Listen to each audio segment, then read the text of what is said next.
This is really weird because we're filming this video from Thailand. We are in Thailand right now. We're still receiving a lot of DMs asking us about tips on moving to Cambodia. So, I mean, when we first moved to Cambodia, we were kind of just guessing, and now we have a little bit more insight on how to move to Phnom Penh. So we're going to make a video on everything that we would have done if we were to move to Cambodia again. So we would recommend coming with at least $3,000 USD saved, and that's per person. I guess we can say here. There. Here, no, there. we said we're in Thailand. Enough to last you for your first month while you're there. As we said in our last videos, we recommend staying in a hostel when you first get there. $3,000 is a lot of money in Cambodia, but it will go quick when you're looking for a job. You're going to be needing to pay for tuk-tuks around, so this will cover your first and last month's rent. Also, this gives you time to look for the proper job that you want. You don't have to take the first job that you get.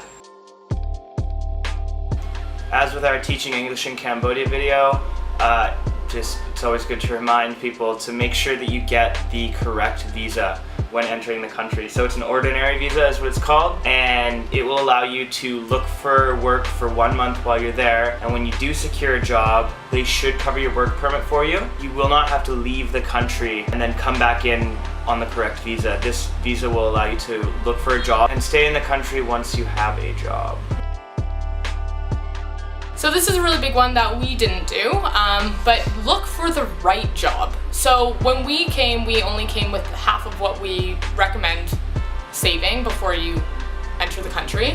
And our jobs were fine and all, but we certainly could have got a better paying job. We could have shopped around a little bit. If you've been watching our videos, you would know that I got my job the day that we landed on the plane. I was talking to the school before we got there, and then when we got there, I started the job like 2 days after. We signed into a 1-year contract right away. We also settled for the mid-range pay right away. Again, we didn't have a lot of money saved when we first arrived, so we kind of just took the first what seemed to be legit jobs that we could find. We were kind of left wondering by the end of it, oh, like, are there better jobs out there? And we were hearing about people getting paid better, and, you know, different schools that would have treated us differently. Not that our school treated us poorly, but, you know, we just heard lots of different stories. Yeah, there are so many options in Cambodia, especially in Phnom Penh, so really give yourself the opportunity to explore those options.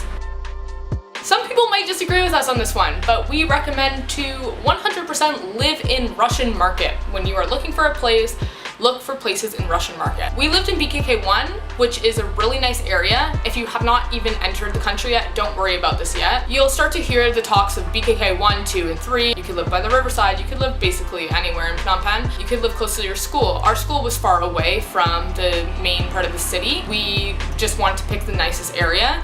BKK1 is a beautiful area, and we actually got our apartment for pretty cheap, but there are way cheaper options in Russian market. There's also a BKK market. When it came to shopping and stuff, we could go to the BKK market, but it's a lot smaller. So we found ourselves going to Russian market so often. We could have just saved ourselves a lot of money by just living in Russian market, eating the street food there, and grocery shopping there in general. Just for an example, one of our favorite dishes that we got in Phnom Penh, we would get often. It was basically like a vermicelli bowl with spring rolls on top, and in Russian market it was 6,000 real. Yeah, which is like a $1.50.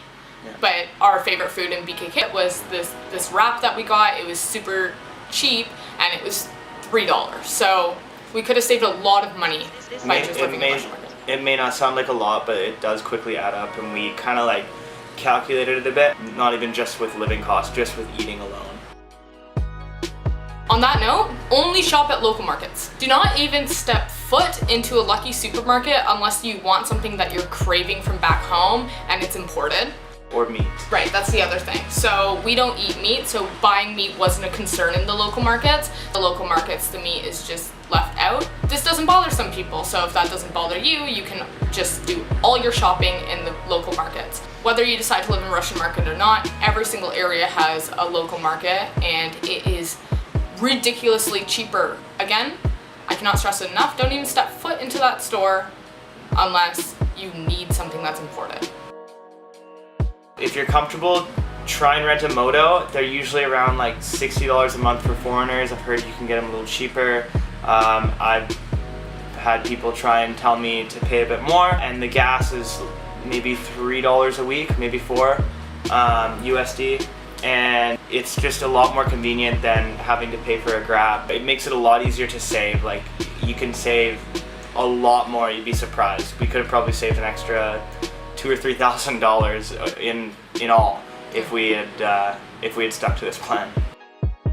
Okay, and talking about tuk-tuks, we talked about it in the last video, but you should download the Grab app and the Pass app. And on that note, don't use Pass app. We only recommend downloading it because sometimes the Grab system is down and sometimes the Pass app system is down. So it's good to have both if you have space on your phone. That said, the Grab app has a point system. Even though we had a moto, we would sometimes still take a Grab, especially on the weekend when we were going out for drinks, or if we were with a lot of people and we all went to hitch somewhere together, and we accumulated a lot of points, so therefore we got a lot of free rides in the end. You can use your points right away, you can use them whenever, there's a lot of promotions. Pass app, at this time of making the video, there is no point system. The other thing about Pass app is that it runs on a meter. So sometimes you will get a Pass app driver that thinks that you don't know where you're going, and they'll lead you through different directions and the ride will end up costing more. That said, even if you have a good Pass app driver who is really loyal and reliable, there's still traffic, there's still other things that get in the way. Grab is a set price, so when you are booking it, you know exactly how much you're going to pay the driver when you get to your destination. Grab is also available in countries like Vietnam and Thailand, so when you do decide to go traveling out from Cambodia, you can use those points and you can use that app in other places around Southeast Asia, whereas Pass app is not the same. Before we left, we had seen tons of vlogs about just pack the bare minimum, pack the bare minimum. I thought I did pack the bare minimum, which was like pretty much a full bag of clothes. I had a lot of skate gear in there as well, but there was a lot of clothes. Realized shortly after that there was a bunch of clothes that I wanted to buy while I was there. After we left, I had to get rid of like over half of my wardrobe, and some of those being clothes that I got back in Canada, and they were fairly expensive. So when you come, actually bring the bare minimum. Unless you have work clothes that you absolutely love, you can just buy the work clothes in Cambodia as well, because they're way cheaper at the markets and stuff. Even for men's shirts and everything, they have that there. Don't bring any kind of household items. Most houses come furnished. If you have like books and things like that you want to bring, that might be a good idea. Otherwise, bring maybe a change of clothes or two, and with your savings you can go to Russian Market or Central Market or the night market or wherever and get clothes for very cheap. The last thing that we want to say is don't stress out too much. We get a lot of messages on Instagram. Our DMs are always open, but I do find that a lot of people who are moving to Cambodia are just a little too stressed about it. For example, one of the things that I notice is people stress out about like tattoos or their beard or things like that. Nick has visible tattoos on his arms. He still got a teaching job right away. Some schools might not like it, then you can just apply to a different school. Just look as presentable and professional as you can look. You can't change these permanent decisions you've already made on your body, so just look the best that you can. But really, it's about your teaching ability and your attitude, and it should be really easy to get a job. But these are basically the things that we would have changed. Everything else, I mean, you figure it out as you go, regardless if you watch this video or not. So, yeah, Cambodia is easy to live in. I never know how to end these things. I don't know. Message us if you have to. Okay, bye. Bye.